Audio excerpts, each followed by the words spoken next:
यहाँ हम देख रहे हैं कि वो किसी ने बोला कि भाई जुलाई का महीना चमत्कार का महीना है, किसी पास्टर ने बोला।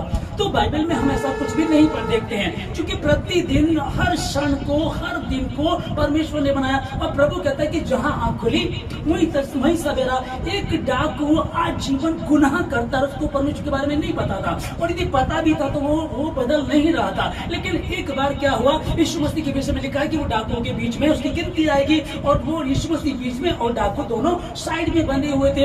एक यीशु मसीह की निंदा कर रहा था और दूसरे ने उसको डांटा और परमेश्वर को परमेश्वर माना कि ये तो निर्दोष है, और उससे कहा हे प्रभु जब तेरा राज्य है तो मेरी सुधि लेना। अब समझ देगा इस चीज को कि इसने कहा जब तेरा राज्य आए प्रभु तब मेरी सुधि लेना। प्रभु यीशु मसीह इससे क्या कहेंगे कि सुन भाई अभी तो मैं क्रॉस पर हूँ और अगले महीने बात कर लेंगे, या 3 दिन बाद मैं जी उठूंगा तब मैं तेरे से मिलूंगा, या उसके बाद 40 दिन तक मैं चेलों के साथ रहूंगा तब मैं तुझे बताऊंगा, या जब मैं स्वर्ग चला जाऊंगा और पवित्र आत्मा भेजूंगा तब तुझे आशीष मिलेगी।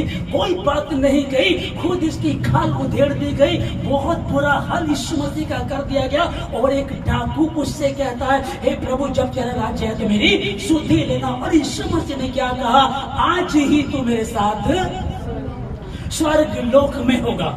आमीन।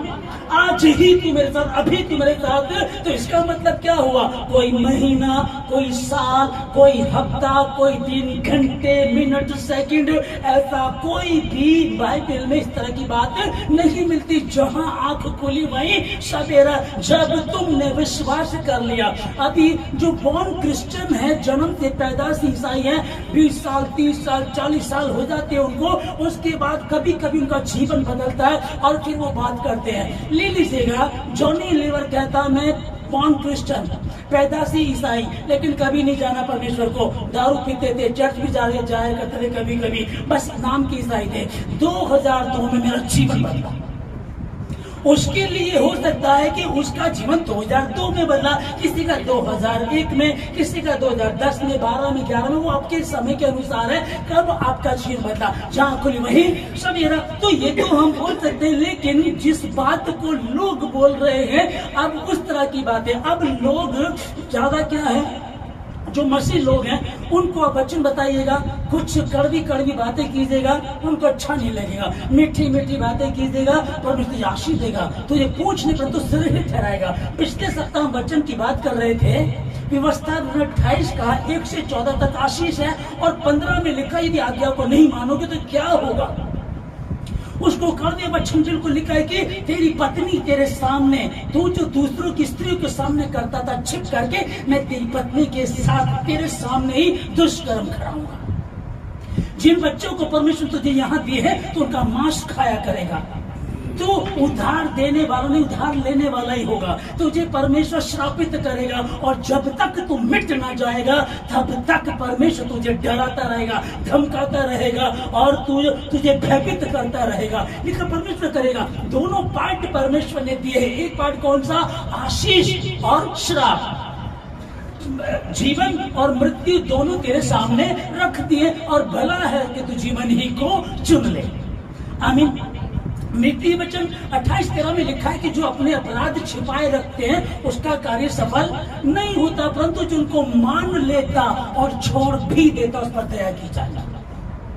अब यह जुलाई मेरी बात नहीं चल रही है, कितने कलीसिया के अंदर, प्रभु का धन्यवाद, मेरी कलीसिया में सब कोई बंदा नहीं है, सारे के सारे परमेश्वर की बात को मानते हैं, अपने पास्टर को मुझे आदर देते हैं, वचन को आदर देते हैं। पर कई जगह में जाता हूं, लोग पास्टरों को बदल देते हैं, चर्च को बदल देते हैं, मन को नहीं बदलते, गुस्सा नहीं छोड़ते, अपने कुर्सों वालों को माफ नहीं। कितने लोगों से बात करता हूँ, पास्टर जी घर में आशीष नहीं है, बरकत नहीं है, दिक्कतें चल रही हैं। फिर मैंने कहा क्या चल रहा है, पता चलता है कि मैं तो उसको बिल्कुल माफ नहीं करूंगी, मैं तो उसे बिल्कुल माफ नहीं करूंगा। और लिखा है कि जैसे हमने अपने अपराधियों को क्षमा किया वैसे तू भी हमारे अपराधों को क्षमा कर। पहले हम करेंगे तब वो करेगा, उसने तो पहले कर दिया।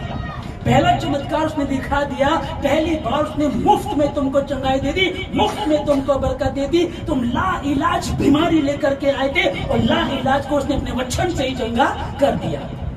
आमीन। तो अब हम किस चीज को खोजें? लोगों ने क्या करना शुरू कर दिया, मन नहीं बदल रहे हैं, चर्च बदल रहे हैं, पास्टर बदल रहे हैं। एक जगह में एक परिवार में गया, हरियाणा की बात है, तो उन्होंने कैलेंडर लगा रखा। मैंने कहा ये कैलेंडर आपने, पास्टर की फोटो, उस पर वचन लिखा हुआ। प्रभु तो मना करता है किसी की तस्वीर नहीं लगानी, आप इसकी लगा के कहते कि नहीं ये सामर्थी कैलेंडर है। तो मैंने कहा ये बांट रहे थे, नहीं तो 150 रुपए का, 20-30 रुपए का, 50 रुपए वाला कैलेंडर 150 रुपए का लेकर के आए। और उस पास्टर ने कहा था जब आप इसे अपने घर लगाओगे, आपके घर में यदि कोई दारू पीता है तो वो दारू छोड़ देंगे। वो ला करके उन्होंने लगाया और वो मुझे कहने लगे कि नहीं भैया सच्ची बात है, जिस दिन हम इस कैलेंडर को लाए थे उसी दिन हमने देखा कि उन्होंने दारू पीना छोड़ दिया। शैतान काम करता है क्योंकि वो चाहता है कि तुम कुछ मत करो, तुम इधर उधर की बातों में, अनाउंटिंग मिठाई, अनाउंटिंग हलवा, अनाउंटिंग गोलगप्पे, यरदन नदी का जल, या जुलाई महीने में चमत्कार का महीना, इन चीजों में उलझे रहो। वो कह रहा था भाई चमत्कार का महीना, अब जुलाई में लग जाओ बस, बाकी 11 महीने में कुछ नहीं है। वचन क्या बता रहा है? फिर उन्होंने कैलेंडर लगाया और दारू वाकई छूट गई। कई दिन तक उन्होंने नहीं पी। मैंने कहा अच्छा जी, लेकिन अगर मैं वचन को ना जान रहा होता तो मैं चुप हो जाता, पर मैंने उनको वचन बताया जो मैं आपको बता रहा हूँ। 2 कुरिन्थियों 11:14 में लिखा है कि इसमें कोई संदेह नहीं, इसमें कोई शक की बात नहीं, क्योंकि शैतान भी स्वर्गदूत का रूप धारण कर लेता है, स्वर्गदूत का रूप धारण करता है। अरे आपकी औकात, मेरी औकात क्या है जब उसने यहोवा परमेश्वर को नहीं छोड़ा। लिखा कि एक दिन यहोवा परमेश्वर स्वर्गदूतों को लेकर के बैठा हुआ था और शैतान स्वर्गदूत का रूप धारण करके, अब तो वो शैतान बन गया था, तो वो स्वर्गदूत का रूप धारण करके बीच में बैठ गया। प्रभु से छिप सकता था क्या? प्रभु कहता हाँ, कहां से आया है? प्रभु कहता तो कहां से आया? यही यीशु मसीह को नहीं छोड़ा, इसने इम्तिहान लेने के लिए आया, और यही वाटिका में हव्वा को, सिद्ध स्त्री सिद्ध पुरुष को बहकाने आया था। अब समझिएगा कि मुझे और आपको किसको आदर देना? वचन को आदर देना है ना? वचन को आदर देना। वो लोग सज्जन थे, सीधे थे और प्रतिदिन पवित्र शास्त्र बाइबल में खोजबीन करते रहते थे। पास्टर ने जो बताया, क्या अनाउंटिंग रसगुल्ले में लिखा है? अरे अन्य जाति भी तो वही कर रहे हैं, वही अन्य जाति भी वही कर रहे हैं, वो जो ढोंगी लोग हैं वो भी वही कर रहे हैं, और आप सामर्थी परमेश्वर को जानते हैं, आप भी वही कर रहे हैं। तभी तो ये वचन जो भजन से 38 वो कह रहा है कि मैं तेरे पवित्र मंदिर की ओर दंडवत करूंगा और तेरी करुणा और सच्चाई के कारण तेरे नाम का धन्यवाद करूंगा। तेरी करुणा और सच्चाई के कारण तेरे नाम का मैं धन्यवाद करूंगा, क्योंकि तूने अपने बड़े नाम से अधिक अपने वचन को महत्वता दी है, अपने नाम से अधिक उसके नाम में सामर्थ। मैं यहोवा हूँ, यही मेरा नाम है। जब मैं काम करना चाहूँ तो कौन मुझे रोक सकता है? किसकी औकात है? ये कहता है, मूसा कह रहा प्रभु फिर उनके पास जाकर के कहूंगा किसने भेजा है, तो कहना मैं हूँ, ने भेजा है। मैं जो हूँ सो हूँ। परमेश्वर ने वहां कहा, फिर बताया, फिर आगे यीशु मसीह को जब पकड़ने के लिए आए तो यीशु मसीह से पूछने लगे तुम्हें यीशु कौन है? उसने कहा मैं हूँ। इतना शब्द उसने कहा, लोग दूर जाकर के गिरे। उसमें मैं हूँ में इतनी पावर है, तो भी उस परमेश्वर ने कहा है जगत से ऐसा प्रेम रखा, ठहरा रहता है, उसने किसी को नाश नहीं किया। वो दूर जाकर के गिरे, चेलों में से किसने एक का कान काट दिया, यीशु मसीह ने कान को जोड़ दिया, क्योंकि वो दयालु है। हालेलुया। तेरे नाम का, तेरे वचन को, मैं उसने अपने वचन को महत्वता दी है। आमीन।